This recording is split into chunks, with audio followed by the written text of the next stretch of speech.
पाई जाती हैं। तो आज जो हम नेचर ऑफ द कमोडिटीज पे बात करते हैं, वस्तुओं की प्रकृति पर बात करते हैं, तो अर्थशास्त्र में 3 प्रकार की वस्तुओं को विवेचना की जाती है। तो जिसमें सबसे पहली प्रकार की वस्तु जो होती है उसे हम लोग सामान्य वस्तु कहते हैं, सामान्य वस्तु कहते हैं। ठीक है, आपके पास जनरल है या नॉर्मल कमोडिटी के नाम से जाना जाता है, नॉर्मल गुड्स के नाम से जाना जाता है, आप गुड्स कह लो।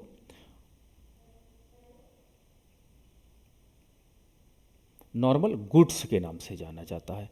दूसरी आपकी जो कमोडिटी है वो निकृष्ट कोटि की वस्तु के नाम से जाना जाता है, निकृष्ट कोटि की वस्तु के नाम से जाना जाता है, यानी इन्फीरियर कमोडिटी। ठीक है, तो इन्फीरियर कमोडिटी के नाम से इसे हम लोग जानेंगे। और तीसरी कमोडिटी है जिसे हम लोग गिफिन वस्तु के नाम से जानेंगे, गिफिन वस्तु के नाम से जानते हैं। तो अर्थशास्त्र में 3 प्रकार की वस्तुएं पाई जाती हैं। तो चलिए इन 3 प्रकार की वस्तुओं की हम क्रमबद्ध विवेचना करते हैं। तो सबसे पहले मैं बात करता हूं सामान्य वस्तु के संदर्भ में। सामान्य वस्तु, नॉर्मल कमोडिटी, नॉर्मल गुड्स कौन सी गुड्स होती हैं? तो देखिए, नॉर्मल गुड्स वो गुड्स होती हैं जो अर्थव्यवस्था में सामान्य व्यवहार में पाई जाती हैं या अर्थव्यवस्था में वो सामान्य व्यवहार का कार्य करती हैं। जैसे अगर मैं आय के संदर्भ में बात करूं, आय के संदर्भ में जब मैं बात करता हूं, इनकम के रेस्पेक्ट में जब मैं बात करता हूं, तो जब किसी व्यक्ति की अगर इनकम बढ़ जाए, किसी व्यक्ति की आय बढ़े और कोई वस्तु जिसकी डिमांड भी बढ़े, तो इस प्रकार की वस्तु को हम लोग सामान्य वस्तु कहते हैं। ठीक है, अगर किसी व्यक्ति की इनकम कम हो, आय घटे, तो उस वस्तु की डिमांड में भी कमी दिखाई पड़े, डिमांड डिक्लाइन होती दिखाई पड़े, तो इस वस्तु को हम लोग सामान्य वस्तु की कैटेगरी में रखते हैं। जिस भी वस्तु के संदर्भ में हमको इस दिखाई पड़ता है ऐसा, उसको हम लोग क्लासिफाइड कर देंगे, this is the normal goods, ये सामान्य वस्तु है। उसको वहीं पर हम कैटेगराइज कर देंगे कि ये सामान्य वस्तु की कैटेगरी के अंतर्गत आता है। तो ये देखिए, मैंने किसके संदर्भ में बात किया? मैंने आय के संदर्भ में बात किया। ठीक है, आय के संदर्भ में मैंने बात किया। लेकिन जब मैं दूसरी बात करता हूं, किसके संदर्भ में मैं बात कर रहा हूं? अगर मैं इसी वस्तु को मूल्य के संदर्भ में बात करता हूं, तो सामान्य वस्तु में एक ऐसा बिहेवियर पाया जाता है कि सामान्य वस्तुएं जो होती हैं, इनकी जो डिमांड होती है वो प्राइस से निगेटिव रिलेशनशिप रखती हैं। और इसका मतलब होता है यदि किसी वस्तु का मूल्य ऊंचा होगा तो उस सामान्य वस्तु की डिमांड कम पाई जाती है, और अगर वस्तु का मूल्य कम होगा तो इस वस्तु का यानी सामान्य वस्तु की मांग ज्यादा पाई जाती है। तो आपसे 2 प्रश्न एग्जाम में पूछे जा सकते हैं कि सामान्य वस्तु आय के संदर्भ में कैसे बिहेव करती है। तो आय जो सामान्य वस्तु है वो आय के संदर्भ में धनात्मक बिहेवियर पाई जाती है, पॉजिटिव इन्फ्लुएंस दिखाई पड़ता है। पॉजिटिव इन्फ्लुएंस का मतलब होता है कि अगर किसी व्यक्ति की इनकम बढ़ती है, ठीक है, अगर किसी व्यक्ति की इनकम बढ़ती है, यानी demand is the function of income, अगर किसी व्यक्ति की आय बढ़ती है तो उस वस्तु का मांग भी बढ़ जाती है, और अगर आय में कमी दिखाई पड़ती है तो डिमांड भी पहले से कम हो जाती है। तो अगर आपको अर्थव्यवस्था में इस प्रकार की नेचर वाली कोई कमोडिटी मिलती है तो आप क्या कह दोगे? This is the normal commodity. ठीक है, इसे हम लोग सामान्य वस्तु की संज्ञा देंगे। वहीं अगर अर्थव्यवस्था में किसी वस्तु का मूल्य के संदर्भ में निगेटिव रिलेशनशिप होता है, ये देख लीजिएगा, लेकिन इनकम के संदर्भ में आपका पॉजिटिव रिलेशनशिप पाया जाता है।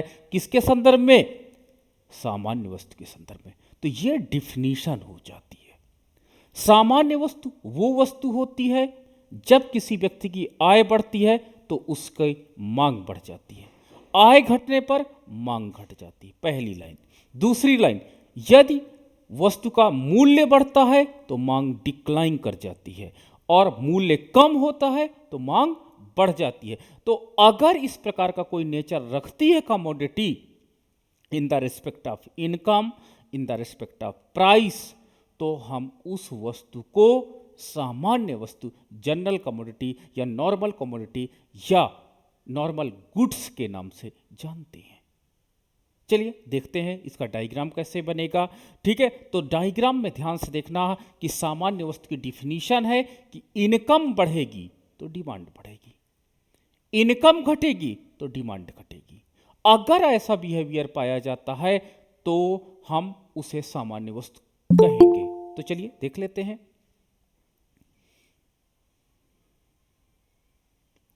ये हमारे पास लंब अक्ष है और नीचे आधार अक्ष है। ओ एक्स आधार अक्ष है, ओ वाई लंब अक्ष है, नीचे एक्स कमोडिटी को लिया गया है तथा ऊपर वाई कमोडिटी को लिया गया है। ठीक है, प्रारंभ में एक उपभोक्ता की कुछ इनकम होगी, कोई ना कोई इनकम तो होगी ना, तो उसकी जो मूल्य रेखा है वो पीएल मूल्य रेखा, एक सीधी रेखा होगी। ठीक है, ये डिजिटल बोर्ड है इसलिए ये थोड़ा सा इधर उधर हो जाता है, बट एक सीधी रेखा है। मैं देखो प्रयास करता हूँ शायद सीधी रेखा बन ही जाए, नहीं बनेगी। ठीक है, सीधी रेखा ये एज्यूम कर लेना। तो एक ये मूल्य रेखा है, प्राइस लाइन है, यानी एक उपभोक्ता की आय दी गई है तो वो एक्स पर अगर खर्च करता है तो ओ एल कमोडिटी परचेज कर सकता है, लेकिन अगर वो वाई पर खर्च करता है तो ओ पी कमोडिटी वो खरीद सकता है। कल हमने मूल्य रेखा पर बहुत ज़्यादा चर्चा की थी, इसलिए अब हम ज़्यादा इसको डिफाइन नहीं करते। फिर मैंने कंज्यूमर इक्विलिब्रियम की भी कल बात की थी कि जहां पर इंडिफरेंस कर्व का स्लोप प्राइस लाइन के स्लोप के बराबर हो जाए, that is the point of equilibrium point, वही बिंदु संतुलन बिंदु कहलाता है। तो यहां पर आप देख सकते हो कि IC1 जो है इस पॉइंट पर इक्विलिब्रियम पॉइंट पर है, दैट इज E1 पॉइंट मैंने कल आपसे डिस्कस किया था कि यह संतुलन बिंदु होगा क्योंकि यहां पर मूल्य रेखा की ढाल इंडिफरेंस कर्व के ढाल के बराबर है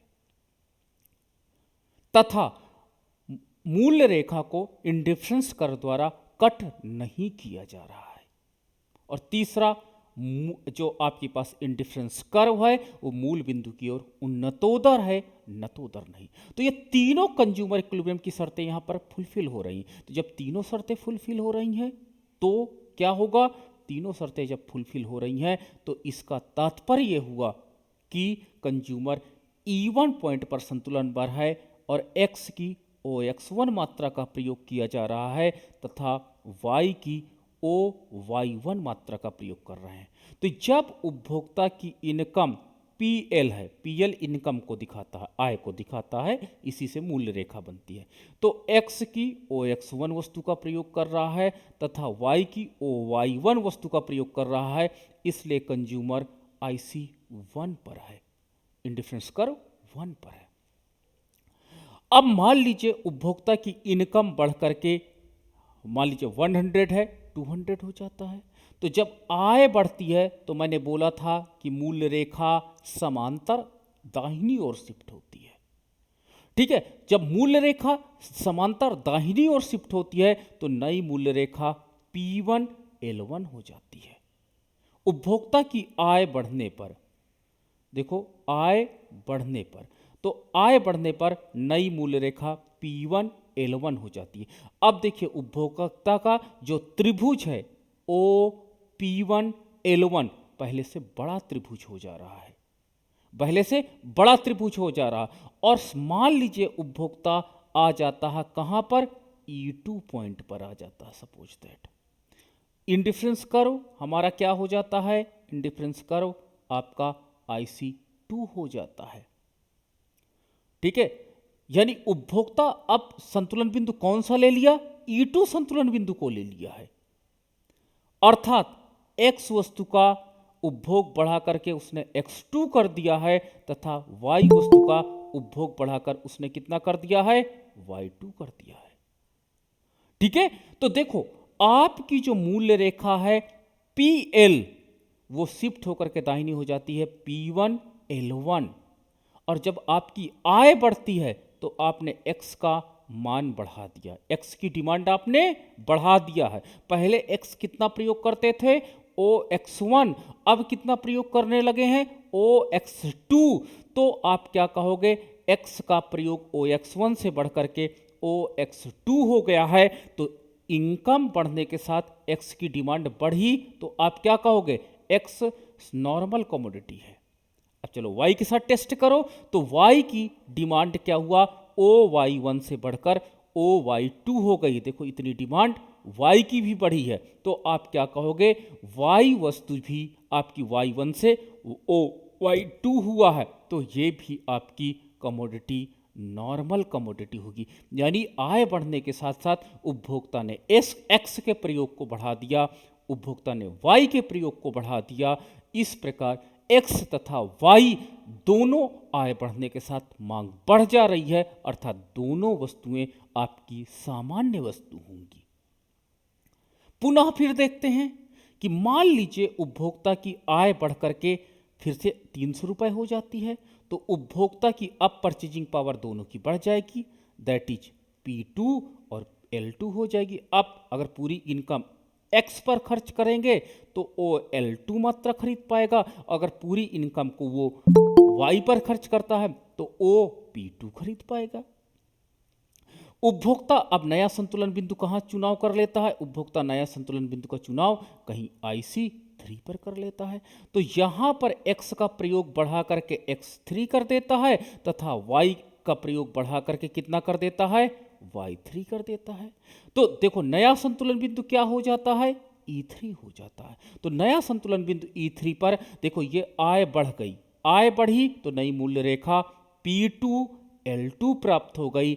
x का प्रयोग बढ़ा करके OX2 से हम OX3 कर देते हैं तथा y का प्रयोग बढ़ा करके OY3 कर दे रहे हैं। तो देखो इनकम बढ़ी तो y का प्रयोग बढ़ा, इनकम बढ़ी, x का प्रयोग बढ़ा, तो आय बढ़ने के साथ दोनों वस्तुओं के प्रयोग बढ़े, अतः x तथा y वस्तुएं नॉर्मल गुड्स की कैटेगरी में आएंगे। ठीक है, तो देखिए जैसे जैसे प्रथम इनकम यहां से बढ़ी PL से P1 L1 हो गई, तो डिमांड भी बढ़ गई, किसकी, x की भी बढ़ी डिमांड एंड y की डिमांड बढ़ी। इसी प्रकार जब इनकम हमारी बढ़ करके कितनी हो जाती है, P2 L2 हो जाती है, तो हमारी x की पुनः इनकम बढ़ जाती है। इनकम बढ़ने से x की डिमांड पुनः बढ़ जाती है, तो हम क्या कहेंगे कि दोनों कमोडिटी हमारी कौन सी कमोडिटी है, सामान्य वस्तु है। इन संतुलन बिंदुओं को मिला देते हैं, चलो E1 को मिलाते हैं E2 से, E2 को मिलाते हैं E3 से, और इसको मिलाते हैं मूल बिंदु से।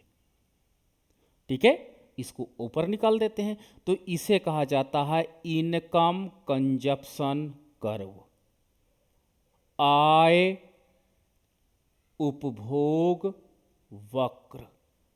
इसे ये लाइन जो सभी संतुलन बिंदुओं को मिलाते हुए मूल बिंदु से मिलती है, इस रेखा को इनकम कंजप्शन कर्व के नाम से जाना जाता है। और सामान्य वस्तु के संदर्भ में, बहुत कंपटीशन एग्जाम वाले ध्यान देना, सामान्य वस्तु के संदर्भ में ICC का ढाल सदैव धनात्मक होता है।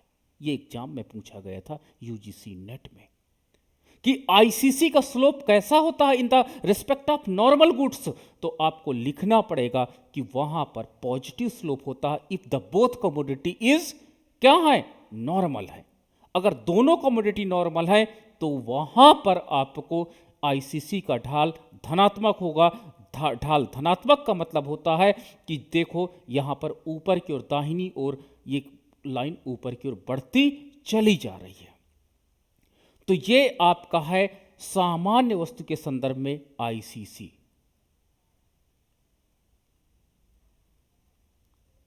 संदर्भ में ICC, आय उपभोग वक्र, जो हमने प्लॉट किया। चलिए आगे बढ़ते हैं और प्रश्न देखते हैं आगे क्या है। अब मैंने लाइफ में दूसरी कमोडिटी प्राप्त किया। दूसरी कमोडिटी थी निकृष्ट कोटि की, निकृष्ट कोटि की कमोडिटी। निकृष्ट कोटि की कमोडिटी कौन सी थी? जिसको आप लोग इंफीरियर कमोडिटी कहते हो। जब किसी व्यक्ति की इनकम बढ़े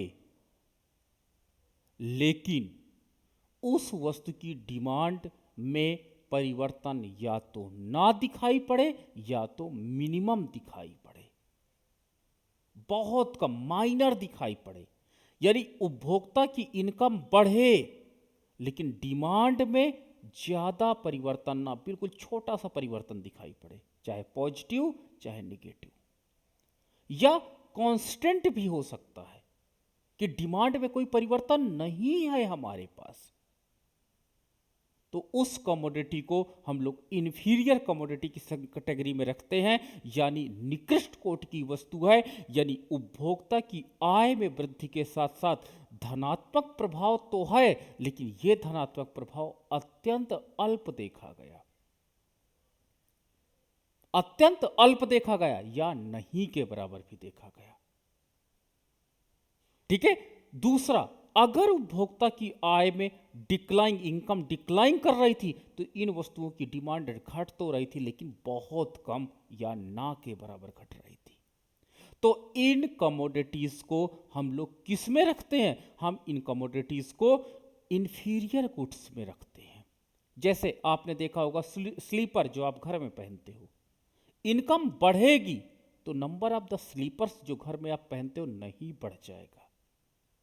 नंबर ऑफ द जो स्लीपर्स हैं, जो घर में पहनने वाली चप्पल हैं, उनकी डिमांड तो आपकी एक ही यूनिट की रहेगी ना, वो उतनी ही वस्तुएं रहेंगी। ठीक है, बहुत खींच के वो लोग चाहते रहे एक कम कर देते हैं, सस्ती हो गई है, इनकम बढ़ गई है, चलो ये टूटने वाली है या टूट जाएगी, चलो नहीं खरीद लेते, लेकिन एक बढ़ेगी, ये नहीं कि 10-15 खरीद लोगे।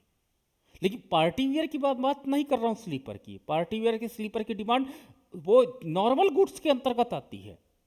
इनकम बढ़ती तुरंत क्या होता है, लड़कियां जाती हैं सैंडल्स खरीद के लेके आती हैं, ठीक है, 10, 20, 30, 40, 50 फिर भी कम पड़ जाती है, तो वो सामान्य वस्तु होगा। लेकिन घर में जो हम लोग स्लीपर्स पहनते हैं डेली यूज में, उनकी नंबर्स नहीं बढ़ते हैं, तो हम लोग उनको इंफीरियर कैटेगरी में रख देते हैं। इस पे और क्लासिफिकेशन हम बहुत डीपली बताएंगे, बहुत सी चीजें होती हैं इसमें, बड़ा कंट्रोवर्शियल ये हुआ मुद्दा। लेकिन अभी ये समझ लीजिए कि जब किसी व्यक्ति की आय में परिवर्तन दिखाई पड़ा तो उस आय में परिवर्तन की अपेक्षा धनात्मक प्रभाव तो दिखाई पड़ा, यानी वस्तु की मांग बढ़ रही थी लेकिन बहुत अल्प परिवर्तन दिखाई पड़ा। That is called inferior commodity. ठीक है, तो इंफीरियरिटी ऐसे होती है। तो चलिए मैं देखता हूं कि इंफीरियर कमोडिटी में क्या है। तो एक डायग्राम हम लोग देखते हैं।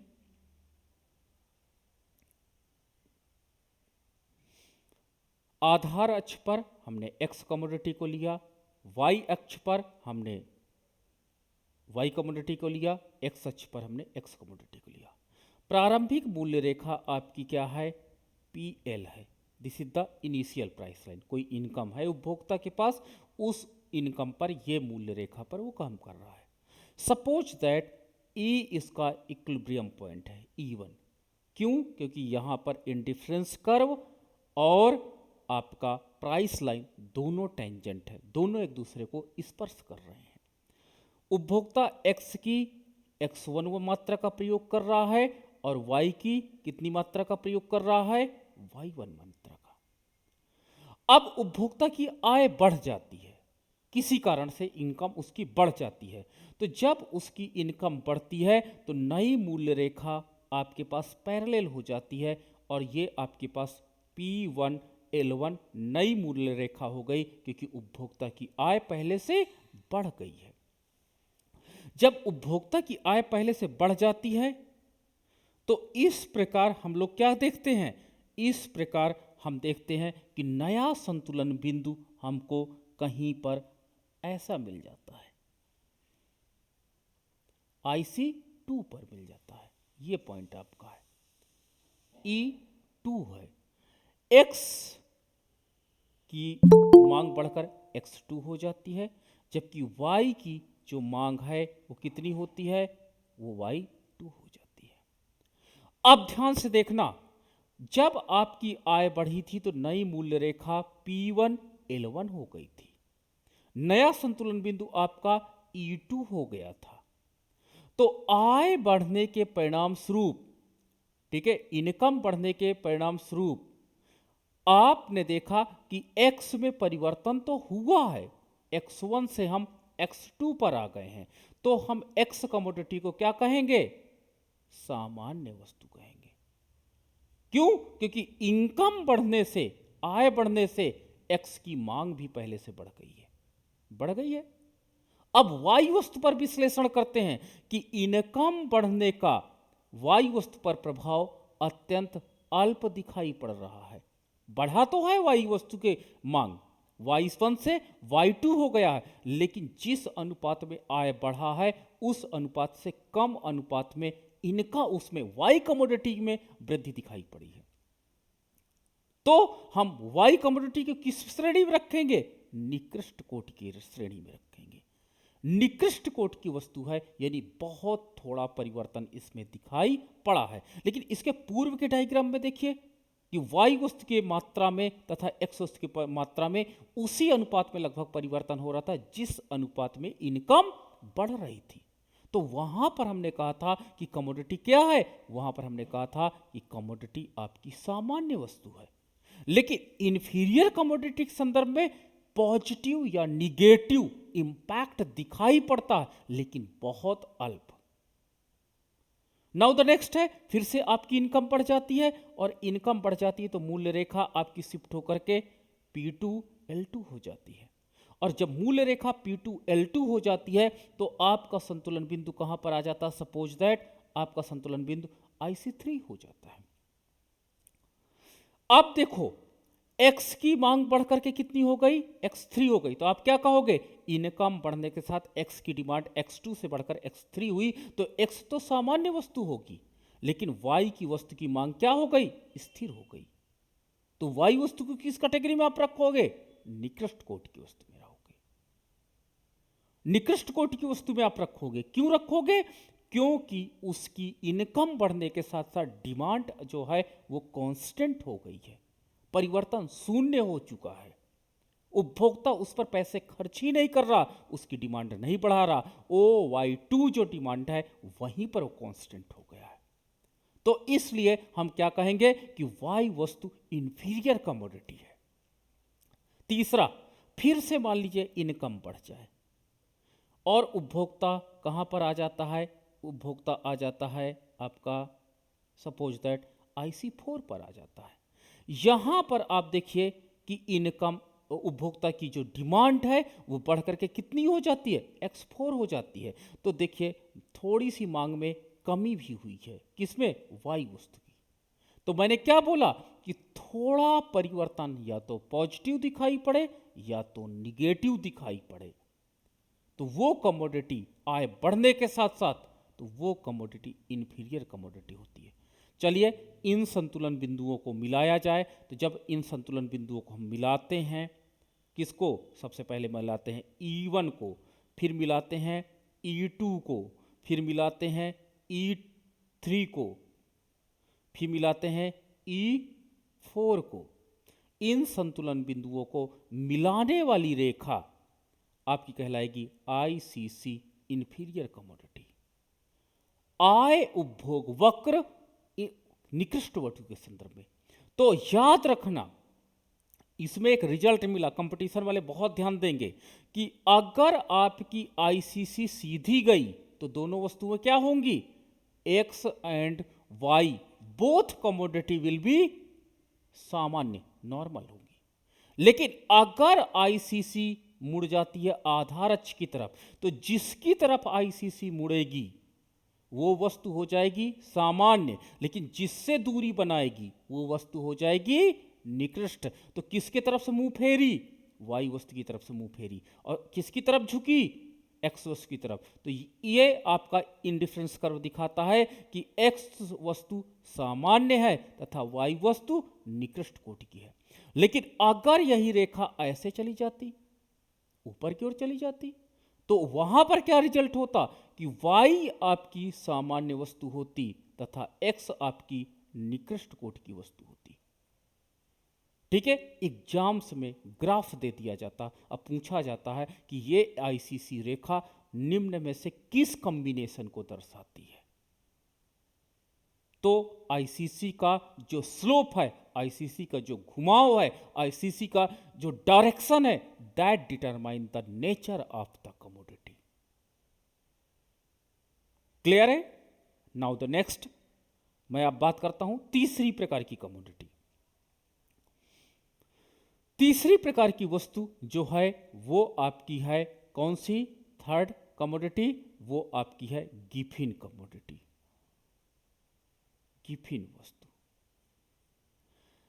गिफिन कमोडिटी प्रोफेसर गिफिन ने दिया था। ये एक इकोनॉमिस्ट का नाम है, मैं आपको बता दूं, ये एक इकोनॉमिस्ट का नाम है और उनके नाम पर इस वस्तु का नाम गिफिन कमोडिटी पड़ा था। ठीक है, उनकी नाम पर इस वस्तु का नाम गिफिन पड़ा था। अब मैं बता दूं कि यह कमोडिटी होती क्या है।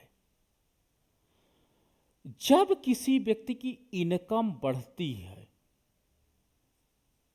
तो सामान्य रूप से वस्तु की डिमांड बढ़ जाती है, लेकिन नहीं, यहां पर उस वस्तु की डिमांड कम हो रही थी। निगेटिव इफेक्ट दिखाई पड़ रहा था in the respect of income. आय के संदर्भ में एक निगेटिव रिलेशनशिप मिल रहा था, जबकि सामान्य जीवन में ऐसा नहीं होता है। और जब उस व्यक्ति की इनकम कम हो रही थी तो उसकी डिमांड भी बढ़ रही थी। जब उस व्यक्ति की इनकम कम हो रही थी तो उसकी डिमांड बढ़ रही थी। तो यह निगेटिव बिहेवियर पाया गया, और जब निगेटिव बिहेवियर पाया गया तो इसको हम लोग ने कैटेगराइज किया, this is the Giffen commodity. जैसे सपोज दैट आपकी इनकम बढ़ जाए और इनकम बढ़ने से आप क्या कर दो कि उन कमोडिटी को जो आपके जीवन का एक पार्ट थी, इंपॉर्टेंट पार्ट थी, उन्हीं की डिमांड कम कर दो। सपोज दैट आपने क्या किया, ऐसे पेन से लिखते हो, 3 रुपए का पेन है, अब आपकी जॉब लग गई है, आप इनकम ज्यादा पाने लगे हो, अब 3 रुपए वाला पेन से आप नहीं लिखते हो, अब पायलट पेन से आप लिखने लगे हो। तो जिस पेन की आपने डिमांड घटा दिया, ठीक है, लिंक का मान लो पेन है, ठीक है, कोई पेन आपके पास है जो अभी 3 रुपए 5 रुपए का मिलता है मार्केट में, उसको अभी आप लिख रहे हो क्योंकि आप स्टूडेंट लाइफ हो, लेकिन कल को जॉब लगते ही आपने पायलट पेन से लिखना चालू किया जो मार्केट में 50 रुपए का आता है, तो 50 रुपए वाला पेन आपके लिए सामान्य वस्तु हो जाएगा, यानी पायलट पेन आपके लिए सामान्य वस्तु हो जाएगा, और जो वर्तमान में आपका पेन है वो आपका गिफिन कमोडिटी में हो जाएगी। यानी आपने उसकी डिमांड को क्या कर दिया, कम कर दिया। आपने क्या किया, 20 रुपए किलो चावल आप खाते हो, लेकिन जैसे जॉब लग गई, आपकी इनकम बढ़ गई, आपने क्या किया, 100 रुपए केजी वाला चावल खाने लगे हैं। आप जिस मकान में रहते हैं, सपोज दैट आप गांव में रहते हैं, वो आज आपके लिए सामान्य है, उसको आप मेंटेन करते हो, उसको पेंट करते हो, उसको कोई टूटता है तो मेंटेन करते हो, मेंटेनेंस रखते हो, लेकिन कल को इनकम बढ़ गई, आप दिल्ली के एक आलीशान फ्लैट में रखने लगे हो, अब आपके लिए वो मकान क्या हो गया, गिफिन कमोडिटी हो गई। तो मैं एक बार और बता दूं कि वस्तु कभी गिफिन नहीं होती है, इंसान की मेंटलिटी गिफिनता ला देती है। वस्तु का नेचर नहीं होता। एक साइकिल, मैं बताऊं, एक एग्जांपल सुनना, एक छोटे थे तो हमें साइकिल लगता था, कोई साइकिल दिलाते, ये साइकिल हमारे लिए बहुत इंपॉर्टेंट होती थी। इनकम बढ़ी, साइकिल लिए, साइकिल को पोंछते थे, अच्छे से उसकी हवा भराते थे, उसको कोई छू लेता था तो नाराज होते थे, वो वस्तु मेरे लिए सामान्य थी। इनकम थोड़ी सी बढ़ी, आज साइकिल पंचर पड़ी है, ध्यान नहीं दे पा रहे हैं, बट मैं बेच नहीं रहा हूँ, साइकिल पड़ी है, उसकी हवा नहीं निकली है, लेकिन वो निकृष्ट वो हो गई है, आपके पास इन्फीरियर हो गई है, अब महीनों छूता नहीं, उनको सफाई नहीं करता हूँ, इन्फीरियर हो गई है। और कल को और इनकम बढ़ गई, हमने स्कूटर खरीद लिया और साइकिल को हम बेचने के लिए कबाड़ी को ढूंढने लगे, भाई साहब कोई इसको ले जाए। वो साइकिल मेरे लिए क्या है? गिफिन कमोडिटी है। ओ माय गॉड, कैसे लोग साइकिल से चलते हैं? क्योंकि मैं अब गाड़ियों से चलने लगा हूं। ओके, तो वस्तु वही थी, बल्कि आपकी स्थिति में परिवर्तन हुआ है। तो वही वस्तु जो आपके लिए सामान्य थी, कल को निकृष्ट और परसों को गिफिन हो गई है। चलो अपने फ्रेंड्स को देख लो, आज आपका फ्रेंड है, आपके लिए साथ देता है, कल को जॉब लग जाए, हाय हेलो हो जाता फोन पे, अरे ठीक है चलो, अभी तो सारी बातें करते हो, आज सामान्य है, कल को इन्फीरियर हो जाएगा, फोन पे गुड मॉर्निंग का मैसेज भेज दियो, और परसों क्या हो जाएगा, कुछ दिन बाद ऐसा हो जाएगा कि आप मिलने से कतराने लगोगे, अरे यार दिमाग खाएगा, रहने दो, गिफिन हो जाएगा। तो वस्तु का नेचर होता है, वस्तु का नेचर नहीं, इंसान का नेचर क्या होता है, वो परिवर्तित होता है, और वस्तु का नेचर वहां से हम दिखाई पड़ता है हमको। ठीक है, आज जिस कमरे में आप रहते होगे वो आपके लिए सामान्य है, लेकिन कल को जब आपकी इनकम हाई लेवल हो जाएगा, ओ एक कमरे में कैसे आपने जिंदगी काट ली जी, एक कोने बनाते थे और यहीं पे सो जाते थे, ऐसे भी हो सकता है। ठीक है, तो दैट इज कॉल्ड, जो आपके पास गिफिन होती है। तो मैंने कहा ना कोई भी कैटेगरी में वस्तु नहीं है, हो सकता है मेरे लिए कार सामान्य वस्तु हो, लेकिन अमिताभ बच्चन के लिए वो गिफिन कमोडिटी होगी। आप कार से चलते हो, वो कितने आप लोग गरीब हो, मैं तो हेलीकॉप्टर से चलता हूं, अपना खुद के हेलीकॉप्टर रखा हूं। तो वो कार जो आपके लिए सामान्य है, वो दूसरे व्यक्ति के लिए गिफिन हो सकती है। वो पेन जो आपके लिए सामान्य है, दूसरे के लिए गिफिन हो सकती है, तीसरे के लिए इंफीरियर हो सकती है। ठीक है, एक खाना खाते हो आप, आपके लिए सामान्य है, दाल चावल रोज खाते हैं, दूसरे के लिए इंफीरियर है, साहब एक ही टाइम मिलता है खाना, और तीसरे के लिए वही खाना गिफिन है। ठीक है, तो ये याद रखिएगा कि वस्तुएं तीन प्रकार की होती है। तो चलिए गिफिन वस्तु के संदर्भ में हम लोग देख लेते हैं डायग्राम कैसे होता है। गिफिन वस्तु के संदर्भ में जो आपकी मूल्य रेखा होती है वो आपकी PL मूल्य रेखा है। इक्विलिब्रियम पॉइंट आपका क्या है, IC1 है। इक्विलिब्रियम पॉइंट, एक मिनट सॉरी, इक्विलिब्रियम पॉइंट, एक मिनट गड़बड़ हो रहा, इक्विलिब्रियम पॉइंट आपका IC1 है। इक्विलिब्रियम E हमारे पास पॉइंट है, हम x की डिमांड OX1 तथा y की डिमांड OY1 करते हैं। मेरी आय बढ़ गई, आय बढ़ गई, नई मूल्य रेखा P1L1। अब मैंने वस्तु का उपभोग यहां पर करना चालू किया, दैट इज IC2 पर, IC2 पर, और नया संतुलन बिंदु E1 से मेरा E2 हो गया। तो देखो आय बढ़ी, मेरी आय बढ़ने के साथ x की डिमांड मैंने बढ़ा दिया x की डिमांड मैंने बढ़ा दिया, लेकिन आय बढ़ने के साथ मैंने y की डिमांड क्या कर दिया, कम कर दिया। x वस्तु क्या होगी मेरे लिए, आय बढ़ी, मेरी इनकम बढ़ी, तो इनकम बढ़ने के साथ मैंने x की डिमांड बढ़ाया, तो x की डिमांड बढ़ाया तो x मेरे लिए सामान्य वस्तु हो गई, लेकिन y मेरे लिए क्या हो गई, इन्फीरियर, ओ सॉरी गिफिन कमोडिटी हो गई, गिफिन कमोडिटी हो गई। यानी y वस्तु का प्रयोग मैंने पहले से कम कर दिया क्योंकि मेरी इनकम बढ़ गई है। अब मेरी क्या हो जाती है, इनकम और बढ़ जाती है, इनकम और बढ़ जाती है तो मेरा संतुलन बिंदु कहां पर आ जाता है, IC3 आ जाता है, और यहां पर मैंने x की कमोडिटी की डिमांड बढ़ा करके OX3 कर दिया। तो देखो आय बढ़ने के साथ मैंने x की डिमांड बहुत बढ़ाई, लेकिन y की डिमांड पहले से कम कर दिया। तो अब नया संतुलन बिंदु क्या हो जाएगा, E3 हो जाएगा। इन संतुलन बिंदुओं को मिलाने वाली रेखा, इन संतुलन बिंदुओं को मिलाने वाली रेखा आपकी ICCN कहलाएगी, ICCG कहलाएगी, सॉरी ICCG कहलाएगी। ठीक है, तो ये ढाल इनका क्या है, ऋणात्मक ढाल होता है। तो याद रखना कि अगर आपकी ICC रेखा सीधी है तो दोनों वस्तुएं क्या होंगी, दोनों वस्तुएं आपकी सामान्य होंगी, लेकिन अगर आपकी ये जो आपके पास रेखा है अगर ये पैरेलल हो जाती है तो एक वस्तु आपकी सामान्य नीचे वाली तथा वायु अक्ष वाली वस्तु आपकी क्या हो जाएगी, इन्फीरियर। लेकिन यही अगर वक्र ऐसे मुड़ जाए, निगेटिव स्लोप रखने लगे, तो निगेटिव स्लोप रखेगा तो वाई वस्तु अब गिफिन हो जाएगी तथा एक्स वस्तु सामान्य होगी।